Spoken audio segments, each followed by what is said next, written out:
5টি সময় যদি আপনি স্ত্রী মেলামেশা করেন, স্ত্রীর সাথে সহবাস করেন, স্বামী স্ত্রী উভয়ের হায়াত কমে যাবে, দ্রুত মারা যাবেন। স্ত্রীর সাথে মেলামেশা করা এটি একটি ইবাদত। আল্লাহ পাক রব্বুল আলামিন প্রত্যেকটি প্রাণীকে জোড়ায় জোড়ায় সৃষ্টি করেছেন। একজন নারী আরেকজন পুরুষের প্রতি মুখাপেক্ষী, একজন পুরুষ আরেকজন নারীর জন্য মুখাপেক্ষী। এভাবে আল্লাহ তাআলা পারস্পরিকভাবে সৃষ্টি করেছেন। আল্লাহ তাআলার প্রত্যেকটি সৃষ্টির মধ্যে বিশেষ রহস্য রয়েছে, বিশেষ উদ্দেশ্য রয়েছে, কারণ রয়েছে। স্বামী স্ত্রী পারস্পরিক দাম্পত্য জীবনে মেলামেশা করবে, সহবাস করবে, এটি একটি গুরুত্বপূর্ণ ইবাদত। এই ইবাদতের মাধ্যমে সে রুহানি বিভিন্ন ধরনের রোগ থেকে মুক্তি লাভ করবে, তার মানসিক পেরেশানি দূর হবে, শারীরিক বিভিন্ন রোগ দূর হয়ে যাবে। কিন্তু এমন 5টি সময় রয়েছে যে সময় স্ত্রীর সাথে মেলামেশা করার কারণে সে ধ্বংস হয়ে যাবে, সে বড় গুনাহগার হবে, মারাত্মক গুনাহগার হবে। আজকে সেই 5টি সময় সম্পর্কে আমরা অবগত হব, জেনে নেব কোন সেই 5টি সময় যে সময় স্ত্রীর সাথে সহবাস করলে, মেলামেশা করলে সে ধ্বংস হয়ে যাবে, আল্লাহ তাআলা নারাজ হয়ে যাবেন, অসন্তুষ্ট হয়ে যাবেন, সে বড় গুনাহগার হবে। 1 নম্বর হলো স্ত্রী হায়াস চলাকালীন সময়, পিরিয়ড চলাকালীন সময়, মেন্স যখন হয় ওই সময় স্বামী তার স্ত্রীর সাথে মেলামেশা করবেন না।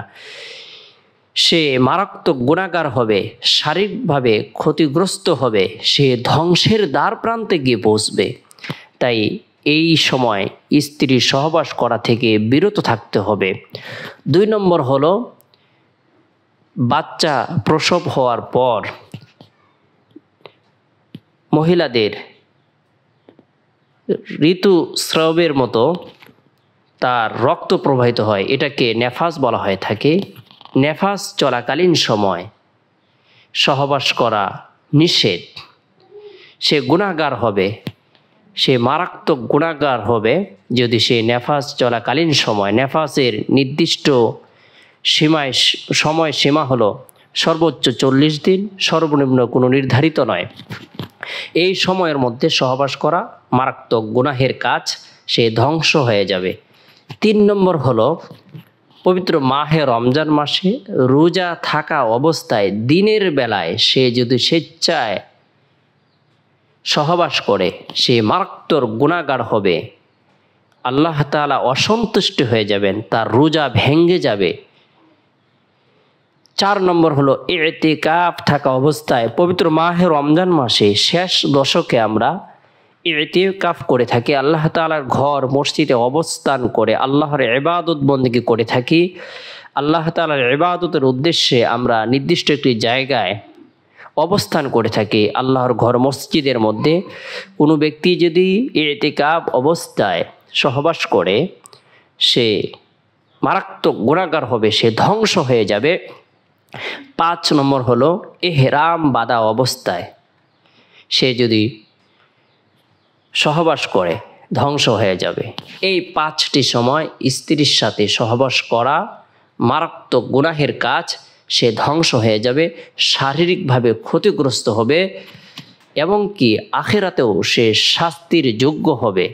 তাই আমরা এই ভয়াবহ শাস্তি থেকে বাঁচার উদ্দেশ্যে এই সময়গুলো নির্ধারিত করে নেব এবং কি এই সময়গুলো জেনে নেব যে সময় স্ত্রীর সাথে মেলামেশা করা গুনাহের কাজ। স্ত্রীর সাথে মেলামেশার মাধ্যমে বান্দা ইবাদতের মধ্যে লিপ্ত হয়ে পড়ে, আবার স্ত্রীর সাথে সহবাস করলে সে গুনাহগার হয়ে থাকে। যে 5টি সময় নির্ধারিত, সেই 5টি সময় আমরা বিরত থাকার জন্য চেষ্টা করব। আল্লাহ তাআলা আমাদের সকলকে বোঝার আমল করার তৌফিক দান করুক। সকলে ভালো থাকুন, সুস্থ থাকুন, সকলে সুস্বাস্থ্য কামনা করে শেষ করছে। আসসালামু আলাইকুম ওয়া রাহমাতুল্লাহ।